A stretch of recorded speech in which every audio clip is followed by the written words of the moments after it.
Well, it's an art form that draws a huge crowd at Pioneer Village. As RTV6 reporter Tanya Spencer found, a nice lady with a needle there does something that instantly brings smiles and fond memories. It's a place where the young learn about the old ways. A trip to Pioneer Village will introduce you to cow pins, Indian artifacts, and Jane.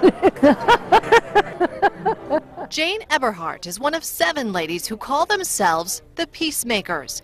Each year they work on one special quilt. Usually takes us about 6 months. That will be auctioned off at the Indiana State Fair. A lot of time is spending just planning a quilt. Now 87 years old, she didn't start quilting until she was 65. I have retired from my job. Ever since, she's worked on quilts for the State Fair. Since 1988. For her, it's a labor of love. Quilt was put together back in the 30s. In between stitches, Jane answers questions You put them all together. about the centuries-old art, including questions about this quilt that took her 25 years to complete by hand. That quilt traveled to Colorado, to Oklahoma, to Florida. It went to Florida many years. It came to the State Fair every year that I came up here.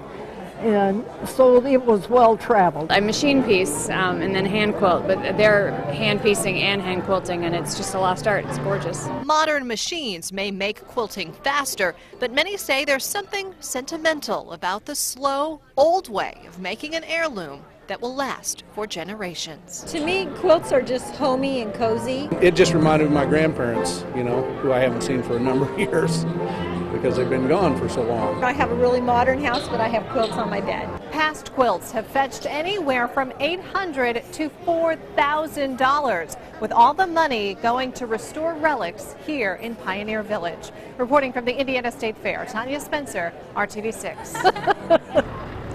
How neat. And that auction always takes place on the last Saturday of the fair, and some buyers donate that quilt right back to the Peacemakers so it can be displayed next year.